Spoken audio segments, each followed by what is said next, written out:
हिंद आप सभी को and welcome back to my channel. तो आज हम लोग पढ़ेंगे एक दूसरी कंडीशन जो क्रैनियल और स्पाइनल न्यूरोपैथीज के अंदर आती है, वो है ट्राइजेमिनल न्यूरैल्जिया। ठीक है, ट्राइजेमिनल से आप लोगों ने समझ ही गया होगा कि ये ट्राइजेमिनल नर्व के बारे में बात कर रही है। आगे हम लोग देखेंगे उसे डिटेली में। ठीक है, तो सबसे पहले हम लोग इसके इंट्रोडक्शन से स्टार्ट करते हैं। Trigeminal neuralgia is also known as tic douloureux, prosopalgia, Fothergill's disease या सुसाइड डिजीज। तो इसकी ट्राइजेमिनल न्यूरैल्जिया को हम लोग और 4 नामों से जानते हैं, जैसे कि टिक-डोलो, प्रोस्पेल्जिया, फॉथर्स डिजीज या सुसाइड डिजीज के नाम से इसे जाना जाता है। तो ऐसे ही आप लोग याद रख लेना तो आसान रहेगा। अगर क्वेश्चन में अगर कुछ और नाम से दे दिया, सुसाइड डिजीज अगर दे दिया ट्राइजेमिनल न्यूरैल्जिया के अलावा, तो आप लोगों को कोई दिक्कत नहीं होगी। तो इसे आप लोग याद रखना। ओके, तो ये हो गई इसकी इंट्रोडक्शन। आगे हम लोग देखेंगे इसके डेफिनेशन में क्या बोल रहा है। Trigeminal neuralgia it is a nerve disorder है, ठीक है, which involves fifth cranial nerve, trigeminal nerve बोलते हैं हम लोग, विच कॉजेज स्टैबिंग और electric shock like pain in parts of the face. ठीक है, तो एक क्या ट्राइजेमिनल न्यूरैल्जिया क्या है, ये एक नर्व डिसऑर्डर है जिसमें क्या कौन सी नर्व इन्वॉल्व हो रही है, फिफ्थ क्रैनियल नर्व जो कि है ट्राइजेमिनल नर्व। ठीक है, और ये कैसे इसे मैनिफेस्ट करती है, स्टैबिंग, ठीक है, कोई चाकू फूकने जैसा लगता है, या इलेक्ट्रिक शॉक लाइक पेन हमें फील होता है फेस में। तो इसकी हम लोगों ने 2 चीज़ें देखी है अभी तक, इंट्रोडक्शन और डेफिनेशन। इंट्रोडक्शन में क्या था, इसे हम लोग क्या क्या बोलते हैं, टिक-डोलो, प्रोस्पेल्जिया, फॉथर्स डिजीज और सुसाइड डिजीज के नाम से इसे जाना जाता है। डेफिनेशन में हम लोगों ने देखा कि एक नर्व डिसऑर्डर है जिसमें इन्वॉल्व हो रही है फिफ्थ क्रैनियल नर्व, मतलब ट्राइजेमिनल नर्व, और ये मैनिफेस्ट करती है कैसे, स्टैबिंग या इलेक्ट्रिक शॉक लाइक पेन होता है इन पार्ट्स ऑफ फेस में। ठीक है, आगे हम लोग देखेंगे इसकी कॉजेज और रिस्क फैक्टर्स क्या क्या है। तो सबसे पहले इसकी भी कॉज इडियोपैथिक होती है, ठीक है, इसकी कॉज अननोन होती है, या तो फिर कुछ और कॉजेज है जैसे कि pressure on the trigeminal nerve from a swollen blood vessel और ट्यूमर। ठीक है, ट्राइजेमिनल नर्व में प्रेशर पड़ रहा है किसके कारण, या तो स्वेलन ब्लड वेसल के कारण, या तो ट्यूमर कुछ है वो प्रेशर कर रहा है ट्राइजेमिनल नर्व में। ठीक है, जिससे क्या लीड कर रहा है, वो ट्राइजेमिनल न्यूरैल्जिया। ठीक है, तो ये हो गई हमारी दूसरी कॉज। आगे से कुछ रिस्क फैक्टर्स है जैसे कि ये कॉमन इन वुमेन होता है देन मेन में। ठीक है, और कुछ और है कि जैसे कि ये यूजुअली अफेक्ट करती है ओल्डर अडल्ट्स में, बट इट में affect any one at any as. ठीक है, ये स्पेशली हम लोग को देखने को मिलती है ओल्डर अडल्ट्स में, बट वैसे भी नहीं है, बट ये किसी को भी कोई भी एज में ये अफेक्ट कर सकती है। ठीक है, तो ये कुछ कॉजेस और रिस्क फैक्टर्स इसकी थी। इसके कुछ ट्रिगरिंग फैक्टर्स भी हैं, जैसे कि शेविंग करने से होता है, स्ट्रोकिंग ऑन फेस, ठीक है, eating, drinking, brushing teeth, talking, smiling. तो ये सब कुछ ट्रिगरिंग फैक्टर्स है जो लीड कर सकता है ट्राइजेमिनल न्यूरैल्जिया। ठीक है, इतना समझ में आ गया। आगे हम लोग देखेंगे इसकी क्लिनिकल मैनिफेस्टेशंस क्या क्या हैं। सबसे पहले क्लिनिकल मैनिफेस्टेशन में है trigeminal neuralgia is often considered as one of the most painful condition seen in medicine. ठीक है, तो ट्राइजेमिनल न्यूरैल्जिया काफ़ी ज़्यादा पेनफुल कंडीशन है। ठीक है, ये काफ़ी ज़्यादा मोस्ट पेनफुल कंडीशन है। आगे हम लोग देखेंगे कैसे कैसे इसकी पेन हमें फील हो रही है।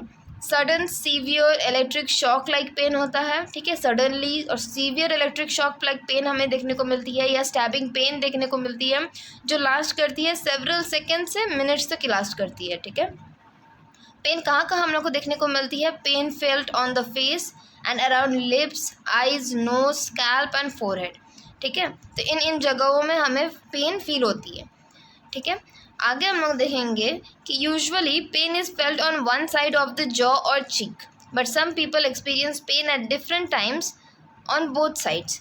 ठीक है, यूजुअली हमें ये एक तरफ ही जॉ या चीक के देखने को मिलती है, बट कुछ लोगों में ये पेन अलग अलग टाइम पे दोनों साइड्स में देखने को मिलती है। ठीक है, फिर attacks of pain come and go throughout the day and last for days, weeks और मंथ्स एट अ टाइम। ये अटैक जो पेन की होती है वो दिन में आना जाना करती है। ठीक है, और ये कब तक लास्ट करती है, डेज, वीक्स और मंथ्स तक भी ये अटैक रहता है पेन का। ठीक है, तो ये थी कुछ क्लिनिकल मैनिफेस्टेशन में क्या क्या है। इसमें हमें sudden severe electric shock like pain देखने को मिलती है, या स्टैबिंग पेन हमें देखने को मिलती है। ठीक है, जो सेवरल सेकेंड से मिनट्स तक ये लास्ट करती है। फिर पेन हमें फेस में, ठीक है, lips, eyes, nose, scalp, forehead, ये सब जगह में देखने को मिलती है। फिर कुछ लोगों में ये एक ही तरफ देखने को मिलती है, बट कुछ लोगों में अलग अलग वक्त में और दोनों साइड में देखने को मिलती है। ठीक है, और ये पेन दिन में आना जाना होता रहता है इसका, और ये लास्ट कितना करती है, डेज, वीक्स और मंथ्स भी ये लास्ट कर जाती है। उसके बाद में है डायग्नोस्टिक एवेलुएशंस। इसमें भी डायग्नोस्टिक एवेलुएशन में हिस्ट्री कलेक्शन और फिजिकल एग्जामिनेशन।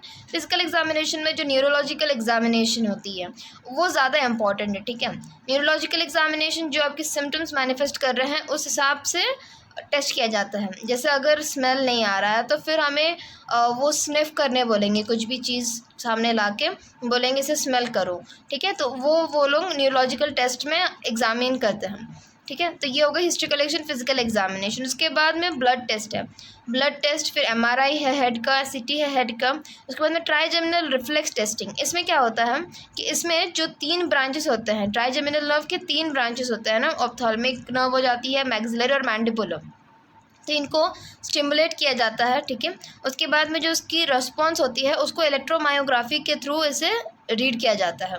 ठीक है, तो ये हो जाती है ट्राइजेमिनल रिफ्लेक्स टेस्टिंग। एग्जांपल्स कार्बामेज़ेपाइन। उसके बाद में है मैनेजमेंट।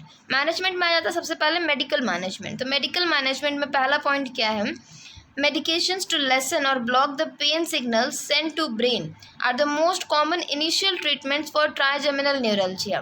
ठीक है, तो सबसे पहले हम लोग की मेन क्या ट्रीटमेंट इसमें हो जाती है कि या तो कम करना या तो ब्लॉक करना पेन सिग्नल्स को। ठीक है, जो जा रही है ब्रेन में, ये सबसे ज़्यादा कॉमन ट्रीटमेंट हो जाती है और इनिशियल ट्रीटमेंट होती है ट्राइजेमिनल न्यूरल्जिया में।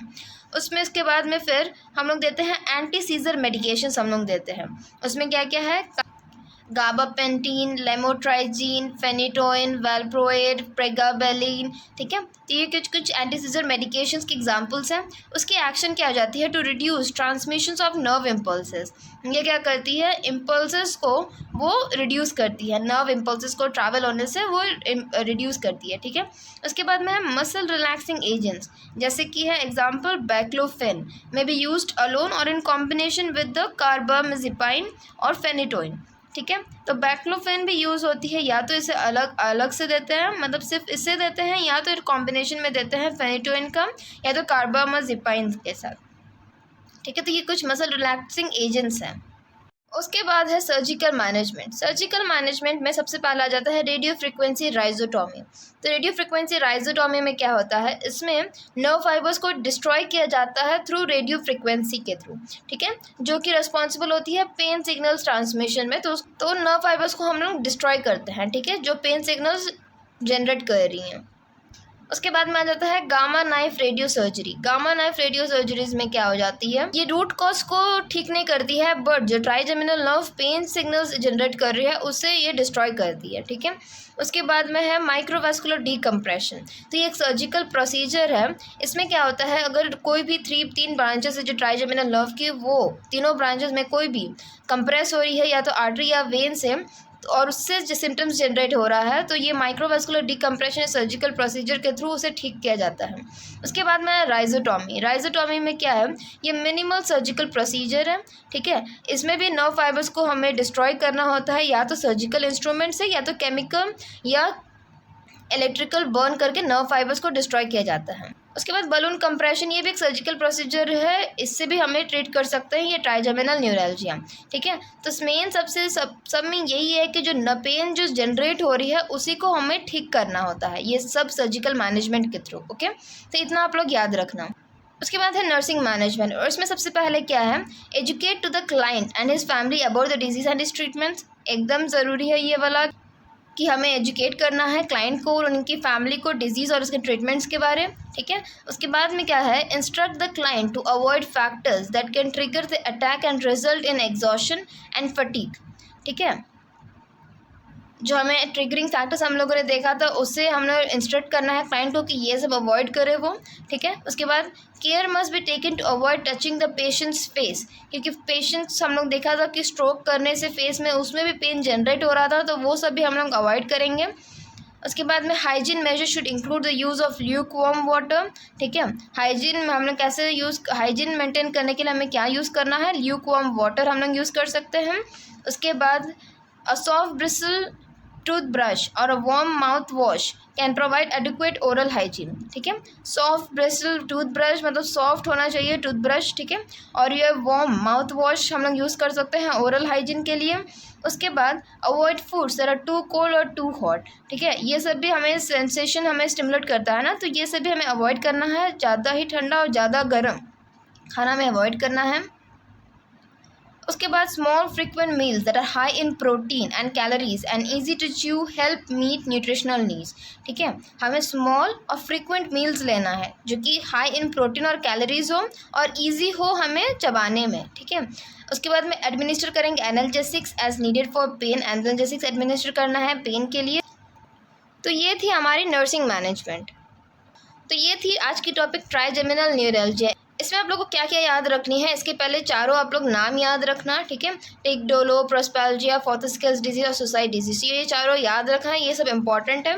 ठीक है, उसके बाद में डेफिनेशन में आप लोग याद रखना कि ये एक नर्व डिसऑर्डर होती है जिसमें fifth cranial nerve trigeminal nerve involve होता है। और ये कैसे मैनिफेस्ट करता है, स्टैबिंग या इलेक्ट्रिक शॉक लाइक पेन हमें फील होता है फेस में। ठीक है, उसकी कुछ कॉजेस और रिस्क फैक्टर्स है। सबसे पहले इसकी कॉज तो अननोन है, बाकी कुछ फैक्टर्स और हो सकते हैं जैसे कि प्रेशर होना। ठीक है, प्रेशर ट्राइजेमिनल नर्व में होना, कैसे, स्मॉलन ब्लड वेसल से या तो ट्यूमर से। और इसके कुछ रिस्क फैक्टर्स है जैसे कि ये हमें ज़्यादा वुमेन में देखने को मिलते हैं, मेन से ज़्यादा। ठीक है, और ये ओल्डर एडल्ट्स में हमें देखने को मिलती है, पर ये कोई भी एज में देखने को मिलती है, किसी में भी। ठीक है, उसके बाद हम लोगों ने कुछ ट्रिगरिंग फैक्टर्स देखे थे जैसे कि शेविंग करना, ईटिंग, ड्रिंकिंग, टॉकिंग, स्माइलिंग। ठीक है, तो ये कुछ ट्रिगरिंग फैक्टर्स है, ये भी रिस्पॉन्सिबल होते हैं। उसके बाद है क्लिनिकल मैनिफेस्टेशंस। क्लिनिकल मैनिफेस्टेशंस में क्या है, sudden severe electric shock like pain हमें देखने को मिलती है, स्टैबिंग पेन देखने को मिलती है जो कि सेवरल सेकेंड से मिनट्स तक लास्ट कर सकती है। और पेन हमें कहाँ कहाँ देखने को मिलती है, फेस में, कहाँ, lips, eyes, nose, scalp, forehead में। ठीक है, और ये यूजुअली एक ही साइड हमें देखने को मिलती है, पर कुछ लोगों में अलग अलग वक्त में दोनों साइड में हमें देखने को मिलती है। ठीक है, और ये जो अटैक ऑफ पेन है ये दिन में आना जाना ये सब इसका लगा रहता है, और ये कब तक रहता है, डेज, वीक्स और मंथ्स तक ये लास्ट करता है। ठीक है, तो ये हो गई हमारी क्लिनिकल मैनिफेस्टेशंस। आगे हम लोग देखेंगे इसकी डायग्नोस्टिक इवैल्यूएशंस में क्या क्या इंपॉर्टेंट है। सबसे पहले हिस्ट्री कलेक्शन, फिजिकल एग्जामिनेशन, ये याद रखना, और ट्राइजेमिनल रिफ्लेक्स टेस्टिंग इसमें ये इंपॉर्टेंट है, तो ये आप लोग इसमें याद रखना। आगे है मेडिकल मैनेजमेंट। मेडिकल मैनेजमेंट में इसमें पहला तो हमारा क्या मेन गोल है, जो पेन सिग्नल्स जनरेट हो रही है उसे हमें ब्लॉक करना है या तो कम करना है। और इसमें है क्या क्या है, एंटी सीजर मेडिकेशंस हम लोग इसमें देंगे, कुछ उसके एग्जांपल्स और एक्शन आप लोग याद रखना। उसके बाद है मसल रिलैक्सिंग एजेंट्स है, उसके भी एग्जांपल्स आप लोग याद रखना। उसके बाद में आ जाता है सर्जिकल मैनेजमेंट। तो ये सब सर्जिकल मैनेजमेंट में सबसे कॉमन क्या है, सब में जो नर्व फाइबर्स को हम लोग डिस्ट्रॉय कर रहे हैं जो कि पेन सिग्नल्स जनरेट कर रही है। ठीक है, तो ये वाला कॉमन सब में हो रहा है, तो ये आप लोग याद रखना। उसके बाद में है नर्सिंग मैनेजमेंट। नर्सिंग मैनेजमेंट में क्या क्या पेशेंट्स को एडवाइस करना है, पेशेंट को एडवाइस करना है कि वो ट्रिगरिंग फैक्टर्स को अवॉइड करें। ठीक है, स्मॉल फ्रीक्वेंट मील्स ले वो, ठीक है, जो कि हाई इन प्रोटीन और कैलोरीज हो और इजीली वो च्यू कर सकें, और ज़्यादा ठंडा गर्म खाना ये सब अवॉइड करें। ठीक है, और ब्रश करने के टाइम में सॉफ्ट टूथब्रश यूज़ करना है, या तो वार्म माउथ वॉश यूज़ कर सकते हैं ओरल हाइजीन के लिए। ठीक है, और ऐसे हाइजीन मेंटेन करने के लिए ल्यूक वार्म वाटर ज़्यादा अच्छा होता है। ठीक है, और एनाल्जेसिक्स हम लोग एडमिनिस्टर करेंगे जैसे डॉक्टर्स एडवाइस करेंगे। ठीक है, तो ये हो जाती है कुछ हमारी नर्सिंग मैनेजमेंट।